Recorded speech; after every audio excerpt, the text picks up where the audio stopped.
बिस्मिल्लाहिर्रहमानिर्रहीम, अस्सलाम वालेकुम। मैं हूं मखदूम शाहबुद्दीन। 27 अक्टूबर 2025 पीर का दिन। नाज़रीन इकराम, एक जानिब तो भारत पाकिस्तान पर एक मर्तबा फिर से हमला करने की मंसूबाबंदी कर रहा है, नोटम जारी हो रहे हैं, और दूसरी तरफ अफगान तालिबान रिजीम को भी भारत आगे कर रहा है और पाकिस्तान के साथ किसी भी किस्म की सेटलमेंट तालिबानी रिजीम की भारत की यह कोशिश है कि ना हो, ताकि पाकिस्तान के दो महाज खुल जाएं। लेकिन अब भारत का गुरूर किस तरह से खाक में मिला है और दो ऐसी डेवलपमेंट्स हैं जिन्होंने भारत को हिला कर रख दिया है। वो भारत जो टू फ्रंट वॉर पाकिस्तान पे मुसल्लत करना चाहता था, अब किस तरह से चाइना, पाकिस्तान और बांग्लादेश और म्यांमार, चार मुख्तलिफ बॉर्डर्स जो हैं वो भारत के एक्टिव हो चुके हैं। दो बड़ी डेवलपमेंट्स हैं नाज़रीन इकराम, और किस तरह से चार तरफ से और चार मुख्तलिफ बॉर्डर जो हैं वहां से भारत का घेराव कर लिया गया है और भारत का ड्रोन किस तरह से तबाह किया गया है। ड्रोन तैयारा भारत का जिसे टारगेट किया गया है, यह भारत के लिए एक बहुत अलार्मिंग और भारत के लिए एक बहुत ही ज्यादा, आप कह सकते हैं कि बेइज्जती की बात है। इस हवाले से कुछ एक्सक्लूसिव डिटेल्स हैं जो आपके सामने रखनी है। अगर अभी तक आपने इस वीडियो को लाइक नहीं किया तो लाइक जरूर कर दें, कमेंट सेक्शन में पाकिस्तान जिंदाबाद का नारा जरूर लिखें, और जिन लोगों ने चैनल को सब्सक्राइब नहीं किया उनसे मेरी यह दरखास्त है कि चैनल को भी लाजमी सब्सक्राइब कर लें। नाज़रीन करम, अगर इस वक्त हम पाकिस्तान की जियो पॉलिटिक्स को समझें और तालिबानी रिजीम के इस्तंबुल में मुज़ाकरात के दौरान हठधर्मी और इस कदर रिजिड उनका वहां पर मौक़िफ़ के तुर्की और कतर जो है वो भी अब उनसे तंग हैं और वो भी पाकिस्तान के मौक़िफ़ की तायीद कर रहे हैं, और ये इस जानिब एक क्लियर इंडिकेशन है कि ये पैसे लेकर एड के नाम पर, जो इन्हें डॉलर्स की बहुत ज्यादा जरूरत है उसके नाम पर, जो अजय दोवल ने कहा था कि ये मर्सनरीज हैं, किराए के कातिल हैं और इंडिया के पास बहुत पैसा है, तो ये इस वक्त इंडिया की प्रॉक्सी बनकर पाकिस्तान के दूसरे बॉर्डर को एक्टिव करना चाहते हैं। वी आर फुली प्रिपेयर्ड, इनके लिए भी हम काफी हैं, भारत के लिए भी हम काफी हैं। भारत ने नोटम जारी किया तो पाकिस्तान ने भी नोटम जारी कर दिया, लेकिन इस वक्त दो तीन चीजें हैं। पाकिस्तान की फोर्सेज हाई अलर्ट पे हैं, रेड अलर्ट पे हैं। हम दोनों तरफ से पाकिस्तान का दिफा करने के लिए तैयार हैं। एक तरफ हम एग्रेशन का जवाब देंगे तो दूसरी तरफ देयर इज अ पॉसिबिलिटी कि हम एग्रेशन जो है उसकी गुंजाइश ही ना छोड़ें, क्योंकि पाकिस्तान के पास जो रिपोर्ट्स आ रही हैं कि 500 खुदकुश बमबार जो हैं और वो पख्तिका के मुख्तलिफ इलाकों के अंदर असम्बल किए गए हैं और दर्जनों तश्कीलों की सूरत में उन्हें पाकिस्तान में भारत इन्फिल्ट्रेट करवाएगा, तो पाकिस्तान ठोकने के लिए तैयार है। But the main thing is कि इंडिया का घेराव किस तरह से, असल प्रॉब्लम जो है वो अब इंडिया के लिए खड़ी होने जा रही है। एक तो नाज़रीन इकराम, मैंने आपको पिछले 4-5 दिन में दो व्लॉग्स की सूरत में कुछ खबरें दी थी कि इंडिया जो है उसने म्यांमार के अंदर कुछ बमबारी की है, एयर स्ट्राइक्स की हैं। पहले एयर स्ट्राइक्स की और फिर ड्रोन स्ट्राइक्स की, और इसके अंदर इंडिया की जो नागालैंड के हवाले से सेपरेटिस्ट मूवमेंट्स हैं और आसाम के हवाले से जो सेपरेटिस्ट मूवमेंट्स हैं और आर्म्ड स्ट्रगल उनकी चल रही है, मुसल्ला जिद्दोजहद चल रही है। तो ये जो आर्म्ड स्ट्रगल्स हैं इनका सर कुचलने के लिए इंडिया जो है उसने म्यांमार के अंदर बमबारी की और ड्रोन जो है वो भी भेजे, और इन्होंने कहा कि हमने बड़ा भाई काम कर दिया। ऑल्दो जो ये तंजीमें उन्होंने इंडिया के ऊपर मैसेकर यानी कि कत्लेआम का इल्जाम लगाया कि मासूम लोगों को इंडिया ने मारा है, और इंडिया जो है वो ये कार्रवाइयां कर रहा है, क्योंकि उसकी वजह ये है कि चाहे आसाम वाले हो, नागालैंड वाले हो, वो जो मास्क हैं वो हो, ये सब जो है नाज़रीन इकराम इस वक्त कंप्लीटली मैं आपको बता सकता हूं कि इंडियन फौज के ऊपर जिस तरह से लेटेस्ट हमले कर रहे हैं, और इंडिया जो है वो इस मामले के अंदर तो पाकिस्तान को ब्लेम भी नहीं ना कर सकता। वो मकबूजा वादी के अंदर जो जुल्म का बदला वहां पर अवाम लेती है या फिर खालिस्तान के लोग हैं उनको तो पाकिस्तान के साथ नत्थी कर देते हैं। इस चीज को इंडिया जो है वो नत्थी बाज़ाब्ता तौर पर पाकिस्तान के साथ नहीं कर पा रहा। तो अब इंडिया जो है उसने स्ट्राइक्स की थी, लेकिन आज इंडिया को पहली बड़ी हजीमत उठानी पड़ी है। और एक तरफ पाकिस्तान, चाइना और बांग्लादेश का बॉर्डर था, लेकिन इंडिया के तैयारे जो कि बाउंड हैं गिरने के,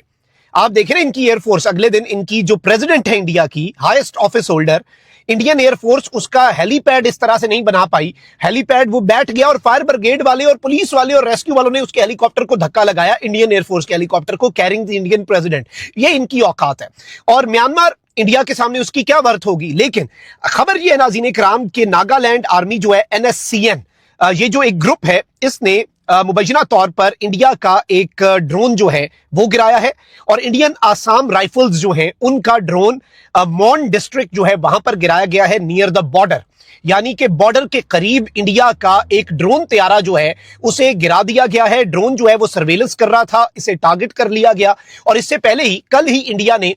मुबैना तौर पर कुछ ड्रोन स्ट्राइक्स भी की हैं। और अब रिपोर्टेडली इंडिया का ड्रोन का गिर जाना, इसका मतलब यह है कि इंडिया के पास भी बहुत से महाज हैं और इंडिया के अंदर जितनी सेपरेटिस्ट मूवमेंट्स हैं, अगर मैं उन पर बात करना शुरू हो जाऊं तो यकीन माने वक्त कम पड़ जाएगा। इतनी लंबी हिस्ट्री है, इतनी लंबी फहरिस्त है इंडिया के अंदर जो सेपरेटिस्ट मूवमेंट्स हैं उनकी, कि you literally have no idea about this. और इस सारे के सारे सिनेरियो को अगर हम एक ग्रेटर पर्सपेक्टिव में देखें, इसके साथ ही साथ नाज़रीन इकराम, जनरल साहिर शमशाद मिर्जा पाकिस्तान के ज्वाइंट चीफ जो बांग्लादेश गए,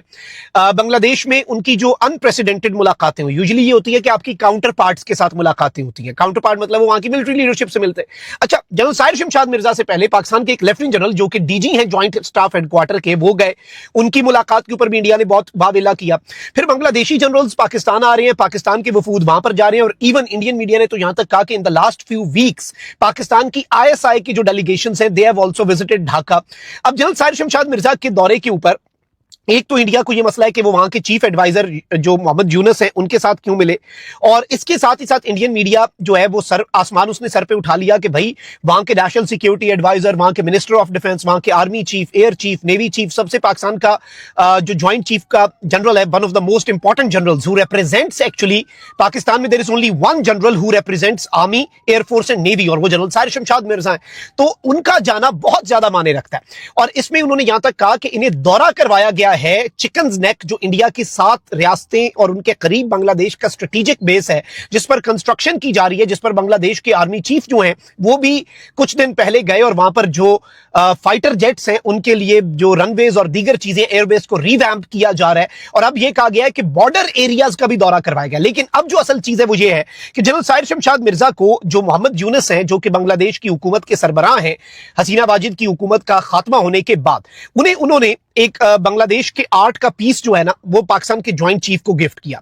अब ये जो बांग्लादेश के चीफ एडवाइजर ने ये जो उन्हें आर्ट पीस गिफ्ट किया, इसके ऊपर बांग्लादेश का नक्शा बना हुआ है, आर्टिस्टिक सा, और इस नक्शे के अंदर ये ग्रेटर बांग्लादेश का नक्शा है। दर हकीकत ये नक्शा जो है ये ग्रेटर बांग्लादेश का नक्शा है, जिसमें इंडिया के जेर तसल्लुत कुछ एरियाज जो कि बांग्लादेश क्लेम करता है कि वो बांग्लादेश के हैं, वो भी बांग्लादेश के अंदर जहां पर वो जुबान बोली जाती है ना, तो ग्रेटर बांग्लादेश का नक्शा जो है वो पाकिस्तान के चीफ को, पाकिस्तान के टॉप जनरल को प्रेजेंट करना, ये एक इस तरह की सूरत हाल है कि इस पर भारत के अंदर आग लग चुकी है। तो भारत के लिए इस वक्त एक तो बांग्लादेश का फ्रंट खुल चुका है, चाइना जो है वो तैयार बैठा है, भारत पाकिस्तान पे टेरिटोरियल लॉस इन्फ्लिक्ट करना चाहता है, हमारी किसी टेरिटरी पे कब्जा करना चाहता है, तो भाई चाइना अरुणाचल और लद्दाख छोड़ देगा। पाकिस्तान भी एक्टिव है, चाइना भी एक्टिव है, बांग्लादेश भी एक्टिव है, और अब म्यांमार के बॉर्डर से जो वहां पर आर्म्ड रेजिस्टेंस ग्रुप्स हैं या सेपरेटिस्ट मूवमेंट्स हैं इंडिया के अंदर ऑलरेडी एग्जिस्टिंग, वो इंडिया को और मोदी सरकार को जो टफ टाइम दे रही है, और इंडियन फौज और आसाम राइफल्स जो है इनकी कोर है, उसका ड्रोन उन्होंने जो मार गिराया, this is very important and very symbolic कि जी इंडिया को वहां से भी धचका लग गया है। तो इंडिया का गुरूर जो है वो हर गुजरते लम्हे के साथ खाक में मिल रहा है, चाहे इनका त्यारा आए कराची के करीब सर्वेलेंस करने और इलेक्ट्रॉनिक वॉरफेयर में पाकिस्तान एयरफोर्स से एक साइलेंट विक्ट्री हासिल कर ले, चाहे फिर राजनाथ सिंह ने तड़ी लगाई ना कि पाकिस्तान सरक्रीक पे मिलिट्री डिप्लॉयमेंट बढ़ा रहा है, अगर ऐसा हुआ तो हम सरक्रीक पे कब्जा कर लेंगे, कराची तक आ जाएंगे, ये कहा था राजनाथ ने। तो चला गया पाकिस्तान का नेवी चीफ, खड़ा होकर वहां पर उसने स्टेटमेंट दे दी है कि हम दिफा करेंगे, सरक्रीक से लेकर जवानी तक दिफा करेंगे पाकिस्तान के समुद्रों का और साहिलों का। तो अब भाई करो ना जो करना है आप लोगों ने। तो इंडिया जो है वो इस वक्त बढ़ के तो मार रहा है, पाकिस्तान इज फुली प्रिपेयर्ड इस 2 फ्रंट वॉर के लिए, बट इंडिया को सोचना होगा कि कहीं इंडिया के लिए 3 फ्रंट से भी ज्यादा फ्रंट ना खुल जाएं। 3 फ्रंट तो पाकिस्तान खुलवा देगा, बाकी इंडिया के अपना किया कराया जो है ना, इंडिया का अपना रवैया और इंडिया की अपनी जो उनकी एक पॉलिसी है हिंदुत्व के नजरियात पर मबनी, बहुत से फ्रंट्स, तो वो पॉलिसी खुलवा देगी। कॉमन